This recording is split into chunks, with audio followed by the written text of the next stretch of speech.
You're listening to 88.5 WRUR FM and HD Rochester and 90.1 WITH FM and HD1 Ithaca. Support for The Root comes from our members at ASM Global, presenting Southern Rock Jam Band Government Mule on their Peace Like a River World Tour, Sunday, September 24th at Kodak Center. Tickets available at kodakcenter.com. And you are listening to Open Tunings. I'm Scott Regan. Thanks again for joining me this morning. We heard in their Talking Heads Burning Down the House from the Stop Making Sense soundtrack. That movie is going to be at the Little Theater on September 29th, and tickets are on sale now. I recommend getting them if you'd like to go. Irish Dement, following it up with Hotter Than Mojave in My Heart, and the extended version of Dire Straits with Money for Nothing, Chicks for Free. And Trevor Exter here with me. You did a welcome. Oh, thank you, Scott. Good to be here. You came up from Ithaca this morning. Gave me a great weather report, just partly cloudy and nice blue skies. It was a pleasant drive. Really nice drive. Man. Get up on the mic a little bit. It's like sort of like yeah. So I jumped on the web and I saw that you had a whole blog thing and like a podcast of Play It Like It's Music. Yes. And yes. What makes music tick and stuff like that. So I just thought I'd play that, playing it for money for nothing and chicks for free. So I thought it was a good intro to, you can now expand on what music means to players. Well, I do love to talk about this stuff. That's kind of why I started that podcast. And it was really something that happened for a while several years ago, and then I put it to rest for a little while, and then I've just recently kind of rebooted it on a more casual level. But yeah, I love to talk to other musicians about, just kind of being in it. And that's just, when I'm not working on music, I'm talking about it with somebody usually. Well, it's quite a project, like 90 episodes, I think it said, and it sounds really interesting. And oftentimes when I go in and do research, it's like one interview and I can sort of like skim through it, listen to it, and get the gist of it. But when I saw it was 90, I figured I'd just sort of ask you about it. Oh, yeah. Yeah. Well, I had, with podcasting specifically, and it's definitely, I call it a cousin to radio. I don't get invited on the radio that often, so thank you for having me in here. And there's this feeling of connection that we get when we listen to conversations. And I was, about 15 years ago, I was in a really deep depression, and I was just kind of in this place. And I discovered, the small handful of podcasts that I started listening to, and it brought me out of that depression. It was bringing me out of kind of a state of solitude and loneliness. Just that feeling and just the sound of people talking. And I didn't really get that from, like a talk radio experience, but you could get it from podcasting because it's sort of more specialized and intimate, and you can kind of choose your own flavor of what mood you're in. And now, in fact, there's even a podcast called Depresh Mode for depressed people. Okay. And people talk about their depression. That was, that's just one of millions of them now that are available. But it really healed a certain time in my life. It really helped me through that period. So I've always had a soft spot for the medium. Then later, I was at a different point in my career where I was really tired of touring all the time. I wasn't really earning properly on the road, and it was a kind of a moment where I needed to shift. So I to alleviate the traveling I was doing all the time, I started a wedding band in order to stay local. So I moved back to New York. I said, well, instead of driving for 4 hours to play 1 hour and then driving 4 hours home, I'd do a bunch of gigs within 1 hour, play 4-hour gigs, and drive 1 hour home. So just kind of reversed the ratio there. It's fun to do that for a minute, but the wedding business was not the business for me. And then after that, my sort of entrepreneurial streak turned me to podcasting. So that's when I started my show. And together with that, I also started working professionally as an audio producer. So the show was sort of a calling card at first, and I started working producing other people's podcasts. And that kind of helped me sort of bridge the gap. And then it took me away from making music completely for a while. And then the music came surging back after a couple dozen of those episodes.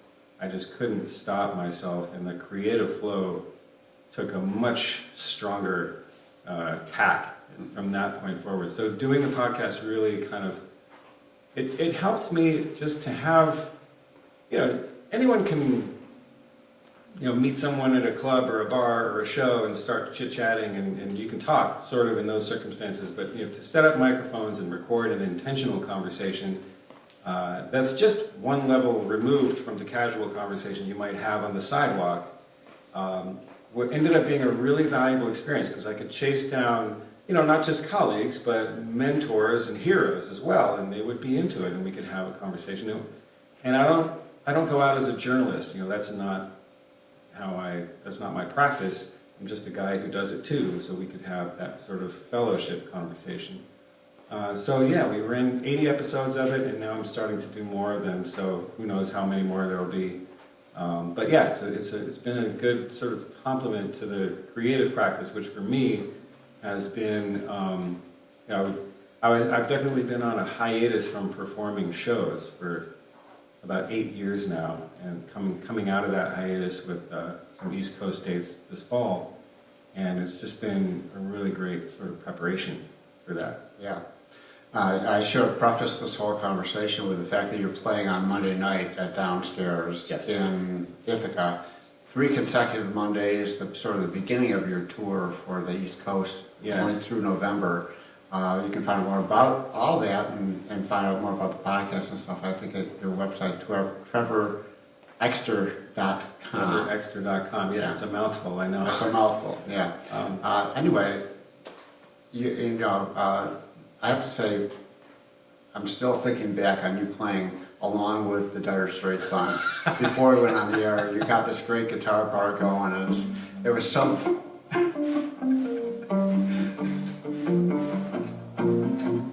That song is just going to be in my head for the rest of the week. It's a great song. I didn't realize it was in G, because I have this thing tuned, in G. So tell us about, you were talking about you are a cellist. I am a cellist. And that was your first instrument? It was, technically not my very first instrument, because Okay. I would have just been banging on the table, and if there was a piano, I would bang on the piano, and then I did start cello lessons at age 7. And that was a real blessing to have that.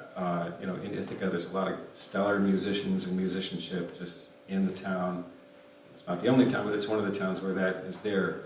So I got to grow up there and have really great cello teachers. And then around 13, I started playing piano, not classical piano. I had a teacher in middle school in Ithaca.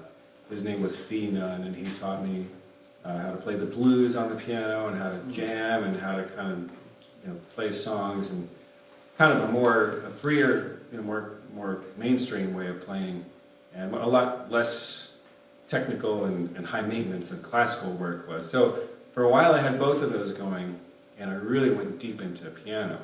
Mm-hmm. And the cello really only kind of took center stage when I was trying to go to music school. Because at that point, I decided, I didn't decide, it became apparent that I had to become a musician. So I was thinking naively that I should go to music school, since that's what I was going to do. It's a decision I regret, but at the time, I was looking at the odds of getting into music school as a piano player versus the odds of getting in as a cello player.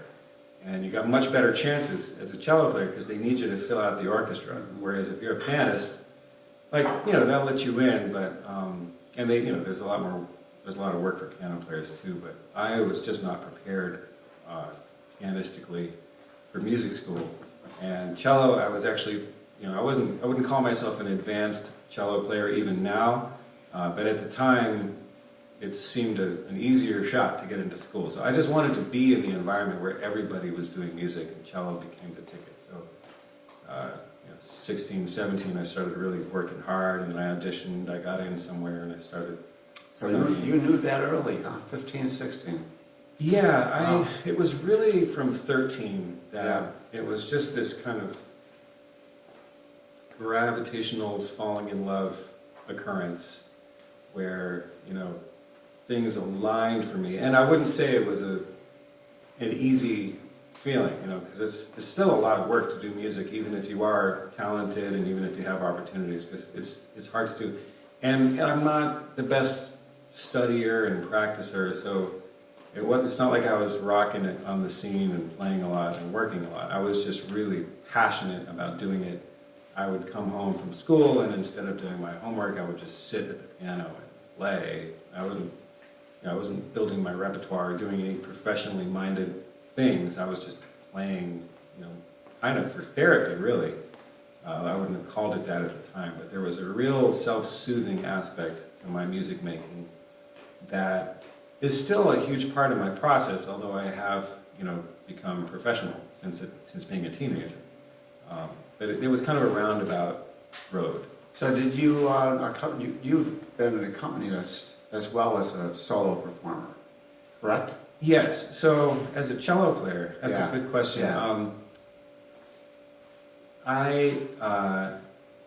If you're a guitar player or a piano player, you will find yourself getting hired to back people up. If you're a cello player, you will also find yourself getting hired to back people up. I got some rhythmic skills on the cello, so I got to do some gigs where I was playing more integral parts on the cello.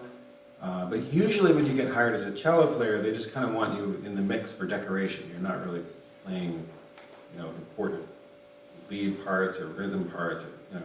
So as a person who's really oriented in the groove and harmony and stuff, it was always frustrating for me to work as a cello player.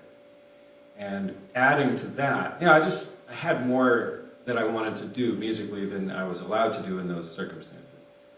And then when you add to that the logistical demands for traveling with a cello, I wouldn't say I've quit cello, but I stopped offering that service in the scene after the third or fourth time that I received the cello back from baggage, just broken.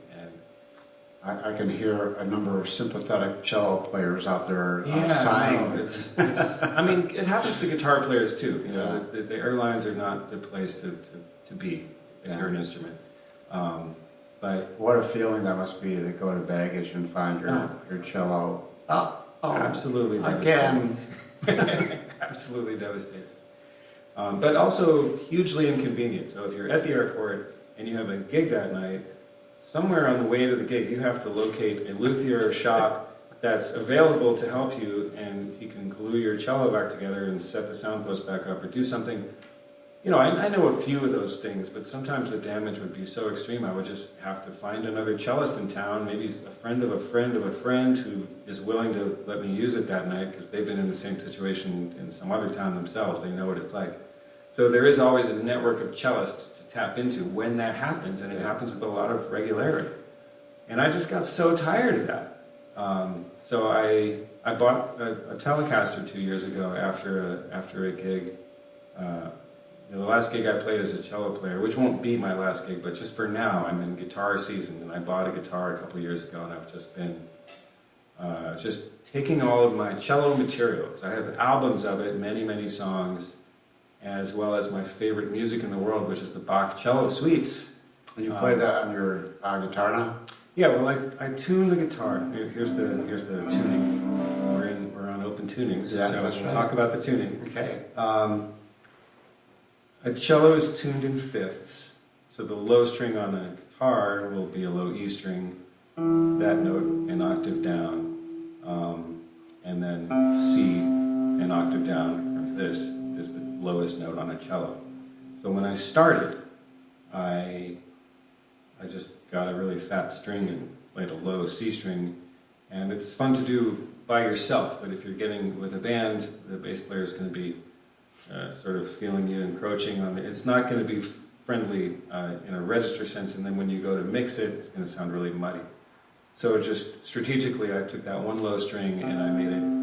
So right now I'm playing the lowest string on my guitar, this, and then the second string up from there is actually down.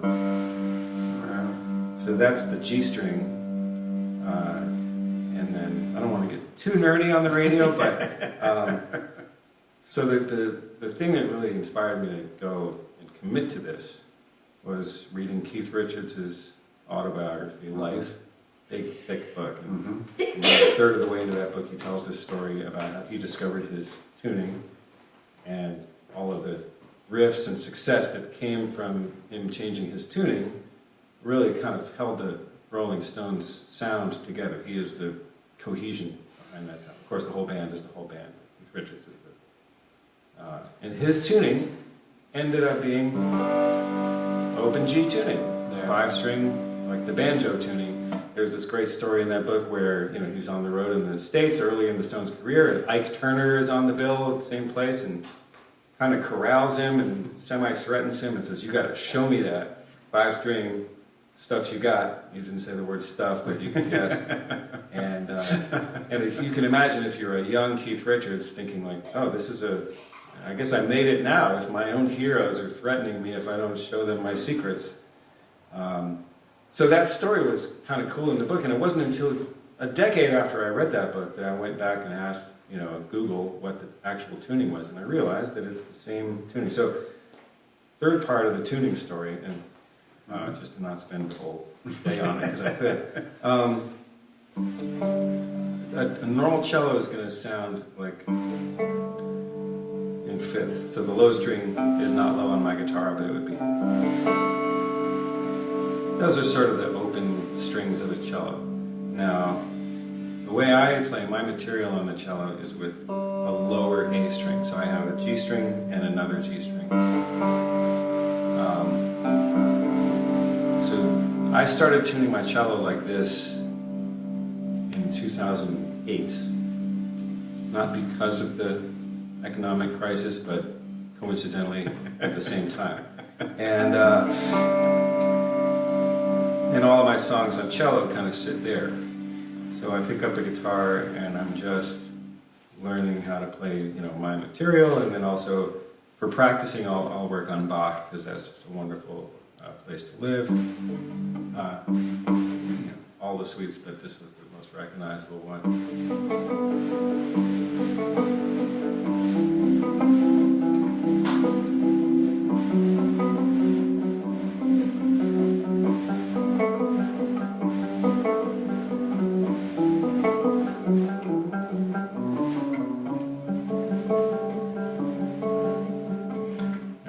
Keep playing it now, but there's a way that cellists play that music.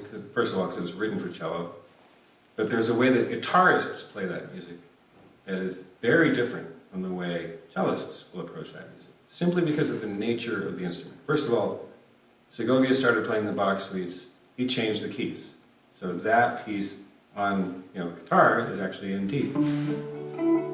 You know, that's how they'll start up here, and they'll because they can move around and play all the notes. When it goes way down, you can stay in the range of the guitar. But it's just a different song in D, I'm sorry.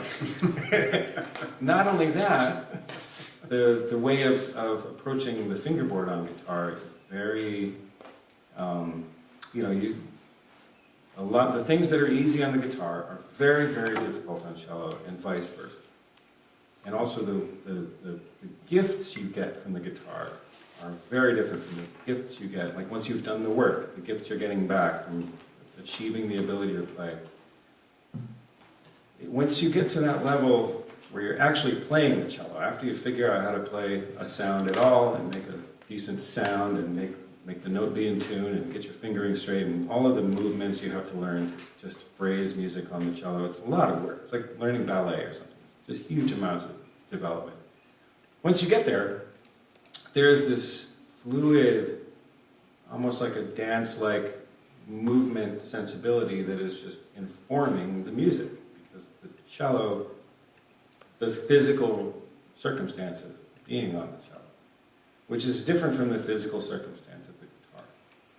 And I heard so many guitarists, showing off with their Bach cello suites and kind of claiming it for themselves, like, oh yeah, it's in D, and I would play it on cello in the original key, and they would say, oh, that's not the right key, and I'm like, well, yeah, who are you talking to here? So there's a lot of those situations I found myself in. I was like, you know what, I'm going to grab a guitar, I'm going to tune it, and I'm going to play these things in the original keys. So this is not the instrument I would do that on because the low string is not on this guitar, but put a nice baritone guitar in my hands and I'll throw that stuff down like nobody's business. I play it a lot. It's kind of that sort of meditation world for me.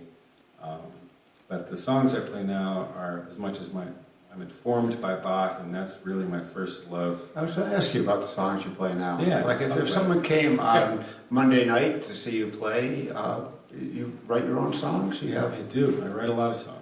And is that what? Yeah. And do you still do some of the wedding band songs? No, I'm just. You know, I can. Don't Stop Believing. So we start with that one. Yeah. Well, so where did writing start? How did you start writing? Like when you were 13, 14, you're thinking, I'm going to be a musician. Yeah. I'm going to make music my life. Were you thinking I'm going to be a writer as well? Not consciously. And I didn't really start writing songs until I was 30. Okay. And even at that point, maybe songwriters out there will relate to this. Like my first couple batches of songs were very sort of sad, self-absorbed songs. And I went through this experience having not written up until that point. So I know other songwriters who were writing in their teenage years, and they were always songwriters. This one pretty seasoned songwriter who was in his 30s said to me, you know, as a way of guidance, he's like, yeah, now I had all these sort of hate-filled, misogynistic songs I wrote in my 20s, and I finally got past that, and now I'm writing the right kind of, the real songs. And I didn't write any of those songs because I wasn't writing in my 20s. When I was in my early 30s, I was very, like I said, I was very depressed and sad, and there's this kind of lovelorn feeling, heart, that sadness that was just with me at that time. And I wrote a bunch of sad songs when I first started writing, which was catalyzed by getting run over by a truck, where there was this kind of, oh yeah, someday I'll write songs, and then you have this near-death experience, and the next day you're writing your songs. So that's kind of what happened for me. It was a gift, and I started writing songs, and the first batch of songs were very sad songs. And then I went through a production experience. So I had this truck accident. I started gathering the material, and a year later I put out my first album independently. It's called 637 Sounds. Most of the songs on that album are extremely sad. And two things happened. Through the transformative process of production, I liberated myself from the sad feeling that had inspired the songs. So once you take that feeling and turn it into art, and then turn that art into a product, all of the process that goes into that took the sadness out of it. The same song. Yeah, so what happened? It basically takes the emotion and crystallizes it and takes it out of your body. Yeah, yeah. And a lot of different artists will say something similar to that, where there's this liberation that happens through making a thing. So I went through that process, and then the thing that hit me subsequently was when you go out and try and sell your CD, you try and play your shows, promote your music, and I found myself faced with audiences that related a lot, and related very deeply to that sad material. Meanwhile, here I was, newly free of that feeling, and I didn't really get it together to, if you're going to go and, songs I have now I'm very proud of, and triumphantly bringing them to the world with a spirit of sharing. I'm eager to share them, but back then, it was a shock for me to find myself in a room full of people who were all feeling the way that I was not feeling anymore. And I did not want to do that work. So it was hard for me to promote my first 3 albums, because I was still kind of shaking out that Where were you located? I was in New York, and I was in and out. I was actually, a couple of those records were produced in South America. I have a lot of friends in Argentina from some other work I did. So I did a lot of production there, and I was kind of bouncing around. You know, I was in New York for 5 years. It was my home. I was in New York for 9/11, and I had a really great career for a while that then wasn't so great for a while, and then I kind of left the city. So I've been in and out of a lot of places since then. And even now, there's not a town that I say I live in. You know? Yeah. Anyway, I feel like I'm... You know, how about when you play one of those songs? Let's play one of these. Something that someone might hear on Monday night. Yeah, so Monday night. And Trevor Exter in the studio, again, playing Monday night at Downstairs, and he'll be there the next 3 Mondays at Downstairs. We're going to skip the third Monday. Skip the third. The 2 consecutive Mondays, skipping 1 week, and then a Monday, October 9th. Okay, yeah. I have that date down, but I didn't bother. It's a weird schedule, yeah. There's a regularly occurring Monday monthly thing, so we're not moving that. But anyway, here's a song called "I Can Tell."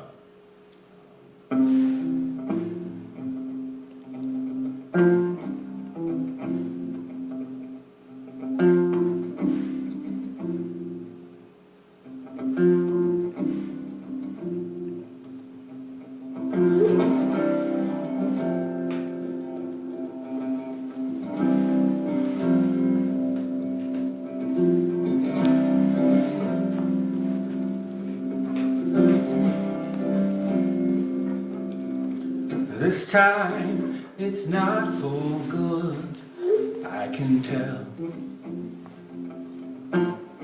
You locked up my heart in a mirror behind a glass case, never to be seen again without the reflection of your face.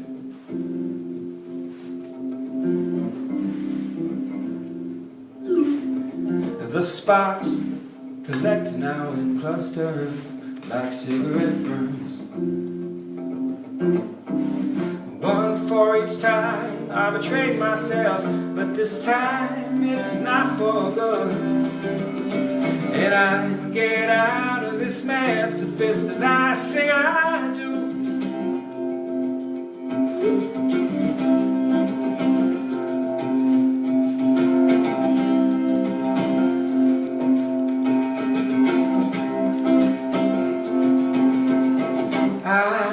Sun coming up on another sleepless night with your face burning right behind the darkness. I'll have you back someday, I'll have you back someday, I'll have you back if you have me.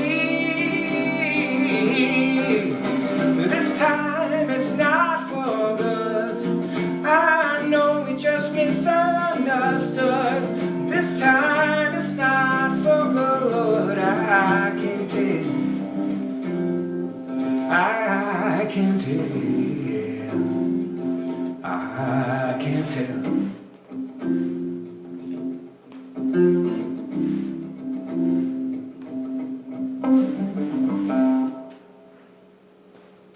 Nice. I love your guitar work. It's really cool the way you mix the cello and the guitar. You can almost sort of feel it in there. Thank you. So it's really cool. Trevor Exter here playing a couple of songs for us this morning. See him on Monday at Downstairs. And I know you come from at least one other musical person in your family, your sister Bronwyn. Did you grow up was it a real musical family, or just sort of just here and there? I wouldn't say it was a musical family. Like, we weren't a family that were sitting around playing and singing all the time, but Brahman and I both, my sister is a great band leader and you know, well-known local act in Ithaca, and she and I both had music lessons, so we got to be musical, and then we were playing in the orchestra and doing things, both into it in our own ways. We have musical ancestors, so grandparents and granduncles that we weren't really connected to. We heard stories about them being into music. So I know a story about my grandfather being really into playing piano, he'd playing Rachmaninoff. He had a baby grand that was still with us for many years. So that was the piano we had at home. It had kind of come from my grandfather. He he passed in 1975, so I never really got to know him. And then we had another relative, distant relative of our grandmother's, her brother, who we also never really knew, but he was a Hollywood film composer in the 30s and 40s, this guy George Bassman, kind of very well known among film music buffs. But again, not really. I'm actually connected to his descendants, so we chase each other down. But yeah, so there are other musical practitioners in the family, but it's not really a big music family. And then, speaking of musicians, you got a couple people with you on Monday. You have some people playing with you. So maybe describe the sound, the band, the instruments. Well, I am going forth with the songs, and I'm playing all over the East Coast, and I'm hiring local musicians in every place I'm playing. So these shows in Ithaca, I'm actually working with some members of Bronwyn's band, because she has a wonderful band, and they've been playing together a long time, so there is that band cohesion and relationship that I'm just sort of borrowing from her, and they're wonderful players. Jason Shagaw on guitar, Matthew Sakuchi-Morano on drums, and John Young, all very busy musicians here in the region, so it's wonderful to be able to play with them, because they're just great players, very solid. We've learned the material. We had a great rehearsal last night. Things are feeling really good with them. And when I put my own band together, I sort of call people I know, get them in the room for the first time. So it'll always be a new experience in each place. Sounds like an interesting challenge. It How about when you approach writing a song? Do you have any specific way you do it, or do you just sort of wait for the muse to hit you, or you sit there and just sort of strum the guitar, play some chords on the piano? What's your beginning? I have no idea how that works, to be honest. Good, okay. That's good. That's the best answer. How about another song? All right. Here's a song.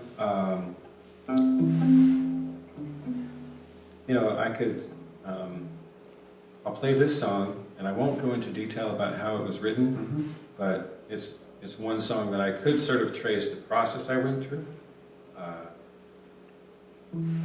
But I don't have any idea how to write the song. This is a song called Townie, because that's what I am, and it's about leaving home and coming back.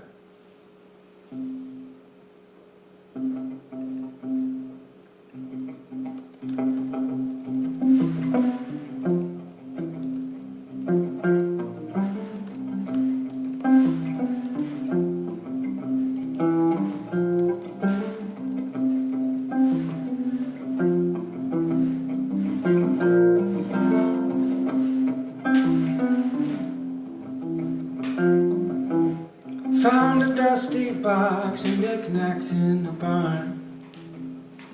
Yeah, someone's dad got buried in the backyard.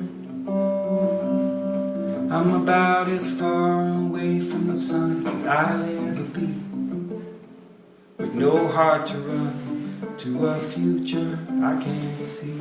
Will I always be a Townie? The guy on the radio says my life is a lie. Says, who are you if you can't pick a side? Yeah, we ain't good enough for you, but you're no better. We might be poor, but at least we're poor together. And if you wanna run, don't look back, don't look down, don't come undone. Waiting for the man to come around, you find out how long it takes when you learn how to read the signs, and why to keep the sun out of your eyes when you run out of mistakes.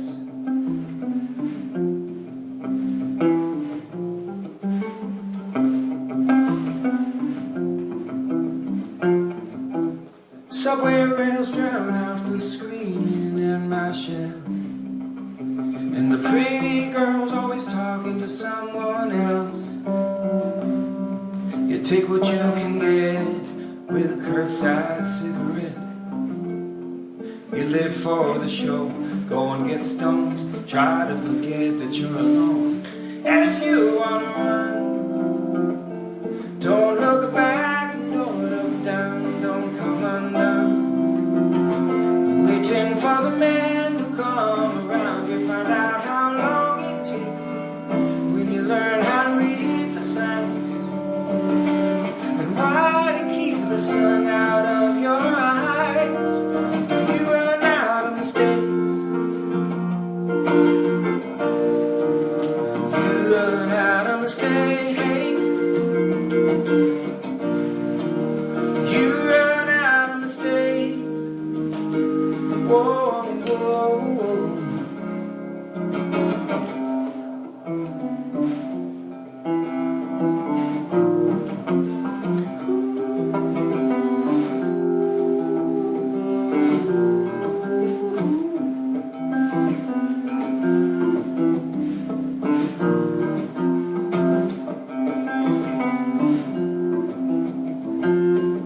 Out back alone with the berries and the honeybees. There's always plenty to go around, but it's just me. I never have to wonder what if I'd have took my shot. I know it ain't much, but this love is all I got. I can see it all around me. I can see it all around me. And if you wanna run, don't look back and don't look down, don't come undone. Waiting for the man to come around, you find out how long it takes when you learn how to read the signs. And why to keep the sun out of your eyes when you run out of mistakes. You run out of mistakes somehow. You run out of mistakes. You run out of mistakes somehow. You run out.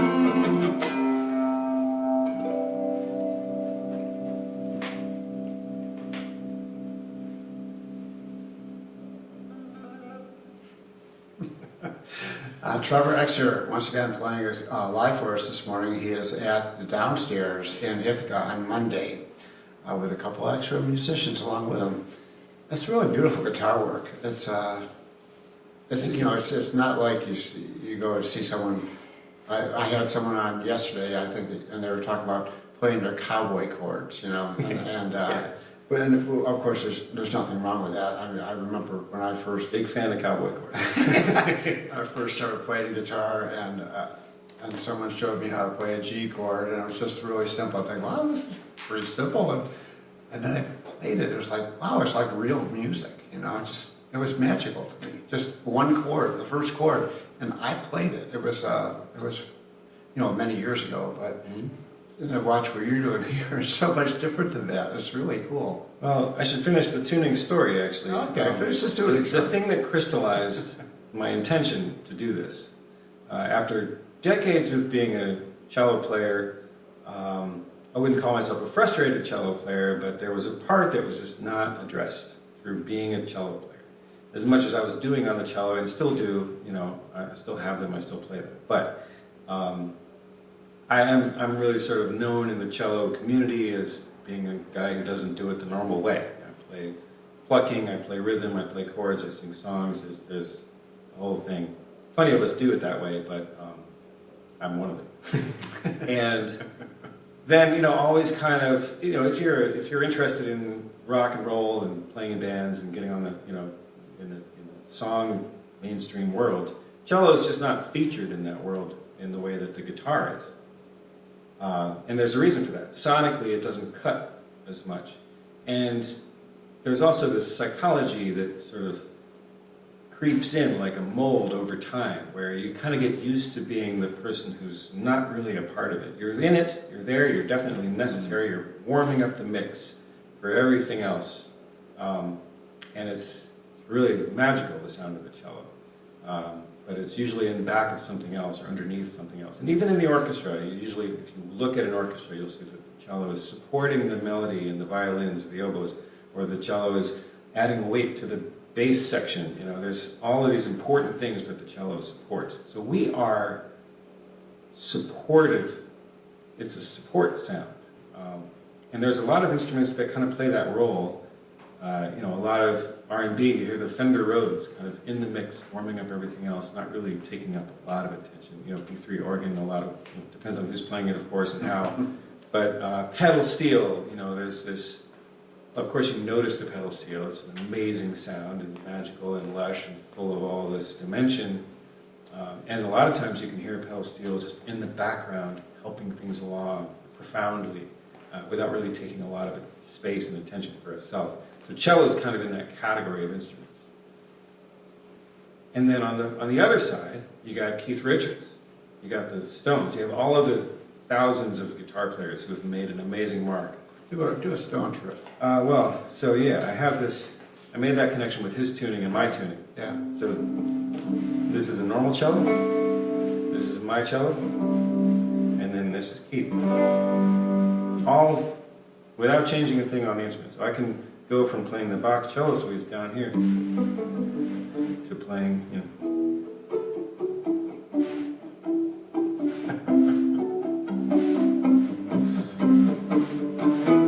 All of that stuff is accessible.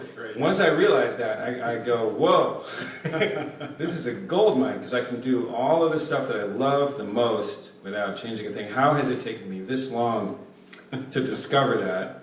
I take a long time to realize things. But once I did, I was off to the races. I just practice all the time now, and I'm really into it. Now I want to hear Keith do that back thing. Me too. Yeah. I would love to hear you Yeah, sing. that'd be great. How about one more song, Trevor? All right. Let me see. This is a song called... Trevor Exter, Monday Night at the Downstairs. Yes, Monday night. And I'm still booking dates, but I got a bunch of them you know, piling up on the website, going to Portland, going to Atlanta, and all over the place. Big show in Harlem on October 8th. If anyone's down in New York City and want to check that one out, it's going to be a good one.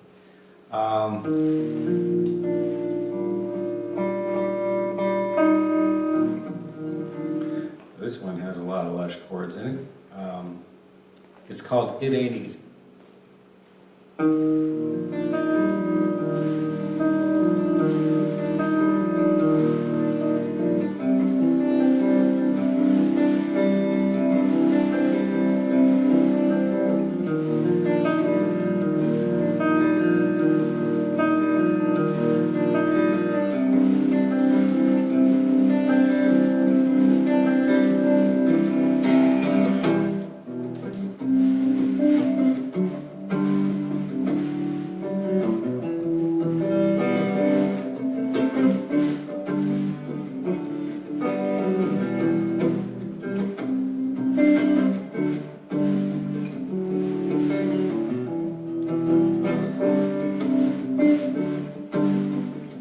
Came not to defend, but to deliver.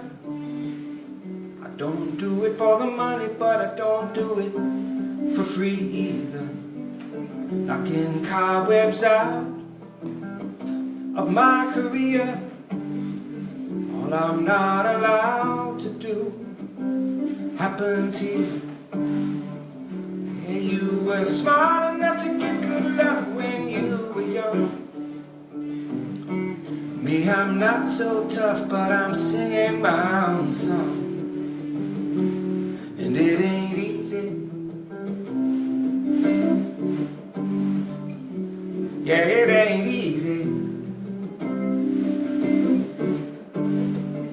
I can talk some big talk to play the game. I don't have all the words, but I can say them just the same. And he don't know enough, but he knows just enough to know. He gets to go just where he says, and what he says just goes. You know, money is a country all around. while the rest of us, we get to tough it out alone. And it ain't easy, it ain't easy, it ain't easy. Think you got all the time in the world, but the time is now. Yeah, how did God not burn that out of you somehow? Somehow, 'cause it ain't easy. Yeah, it ain't easy.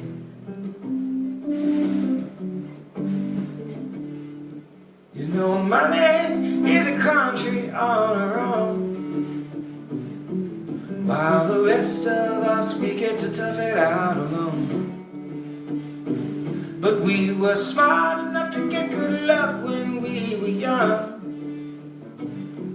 Me, I'm not so tough, but I'm singing my own song. And it ain't easy, it ain't easy, it ain't easy, it ain't easy. Yeah, it ain't easy, it ain't easy, yeah, it ain't easy, it ain't easy.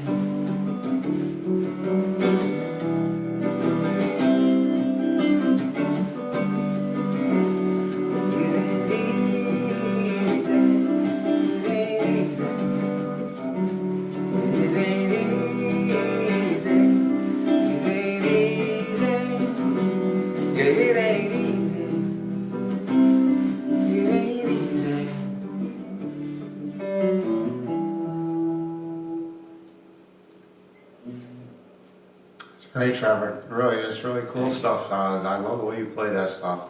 And the songs were really interesting too. Appreciate that. Yeah.